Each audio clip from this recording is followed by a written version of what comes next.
But when you're walking with the Lord, you've got to bring your honest self. That's who he's interested in growing up and expanding and discipling. The first thing you got to do is stop bringing the false self to the Lord in faux piety. Be who you are before the presence of the Lord. Be honest about what you need. Your loved one is sick. Then accept that love might look like waiting, but trust that it's never absence. What I am saying is don't fight the fear. This is why I'm a death coach. Remember, a life coach will give you 3 tips for overcoming your fear. It's just false expectations appearing real. Acronym. Very clever. I don't accept that. Sit with the fear and let it speak. Let it do its work. When fear, grief, and doubt show up, don't go to battle. Put on the kettle. Make some tea. Sit in the living room with your friends and let them speak. So if the fear is there, let it speak. You just can't let it rule. The fear can speak. You can be honest about it and still choose to follow faithfully anyway. This is what we see modeled here. In fact, these themes that recur throughout one's life of preaching, you see a lot of these themes throughout teaching the Bible. They're cyclical. So I honored a liturgy that I always honor when this theme comes up in a text, and I'm engaged in that liturgy this morning. It required the use of YouTube. But, and I always lose respect a little bit from some people when I say this, but we're talking about honesty, not projecting.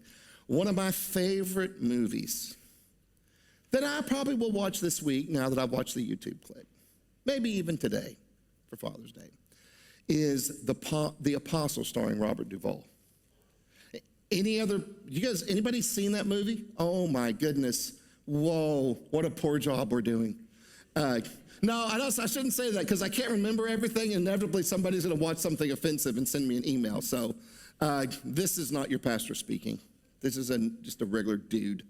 Anyway, I really, really love that movie. And I don't have time to go into all the reasons why because I've got a smoked brisket waiting for me. But it is such a real movie. In fact, I think a lot of Christians are offended by it because it might be a little too real. But after Sonny, who has committed indiscretions and lost his family, and deservedly so, is trying to put together his life back together again and figure out what's coming next, there's this great scene where he's praying in the upstairs bedroom. And as he's praying, he is just screaming at the top of his lungs. And he is just filled with so much rage. Even though he is in this place because of his own foolish choices, he is so angry at God that he's lost everything. And he's just screaming at God, just raging. And it's just this great scene. Robert Duvall goes away. There's no actor. There's just Sonny in this scene, which is just so perfect. It's in one of those A shirts with kind of a punchy belly, just screaming at heaven, Lord, Lord, Lord. I've always called you Jesus, and you always called me Sonny. But it's Sonny talking now. And if you won't give me back my wife, give me peace. Then he does this little kind of thing that I remember from learning to pray Pentecostal way. Give me peace, give me peace, give me peace. Then he just stops and waits. And he says, you've got to tell me something, Lord. And then after all this rage, he stops, and he just lifts his head like this. He'll lift his ear to heaven just in case I can hear a little better. And he goes, no? All right, well, I love you, God, but I am mad at you. I just love that scene. And then he says, what's the name? Oh, yeah. Well, God, you've disappointed me. You've disappointed me, and now you have to heal this broken heart. And that little scene is one of the clearest scenes in cinema that I've ever observed, almost said scene I've ever seen, but that seems weird, that I've ever observed, I've ever watched, that really captures what I'm talking about. You've let me down, now heal this broken heart. What honesty, what faith is there? My friends, we can bring all of that before God. Listen for his voice, the voice that calls you by name, even in delay. So what might this mean? Well, there's a practice I would like for you to consider. And the heart of this practice is a practice that I enjoy and that I recommend called breath prayer. And I'm sure you didn't see that coming. But in this sense, what I want you to do this week, particularly those of you who are walking through the valley, those of you who are in the dark night of the soul, those of you who are Mary and Martha, assuming that when Jesus hears about your plight, he's going to immediately swoop in and fix things, and yet he delays, he doesn't come, and your brother dies. But you still love Jesus. But now that you're confused. So what do we do during those times? Well, sit quietly.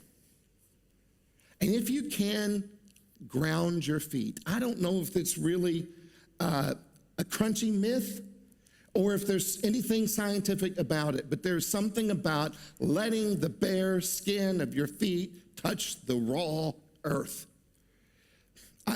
I rarely go a day without it now. So ground your feet, touch the ground, grab a chair, sit, close your eyes, relax, and put your palms up. And let your fear, let your pain be present. Don't fight it, don't pretend. But what you are going to do is instead of doing this, or instead of doing this, you're going to do this. And then you're going to breathe. And on the inhale, you're going to pray, I release my grip.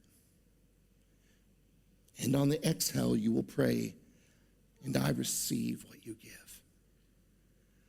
I release my grip, and I receive what you give. Whether I perceive that is joyful or bitter, I am going to trust what you bring, what you allow. So let's just do that for just a second. Set everything aside, close your eyes. Now, I'm not going to do the breath prayer because, as you know, if you've been practicing, you can't hear the breath prayer, not the inhale. You can kind of hear the exhale whisper. Hard to hear the inhale prayer, especially over a microphone. So I'll just walk you through it. But let's take a moment here. Let's just let's put our palms up. Not because it means anything in particular other than it's a way of communicating with the body.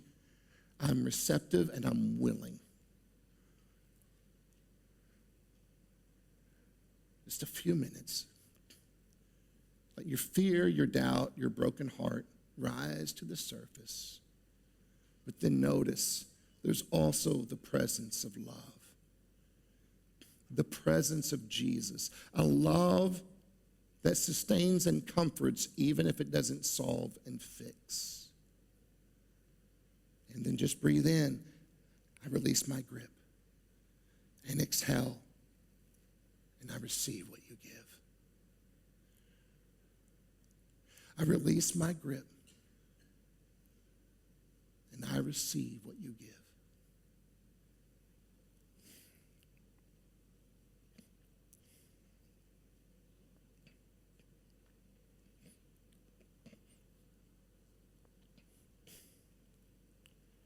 Sometimes faith is as simple as sitting with open hands, trusting that love knows what to do.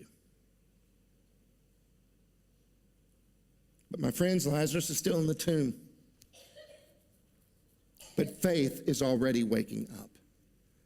The shepherd leads not with force, not with fear, but with the quiet voice that sounds like home.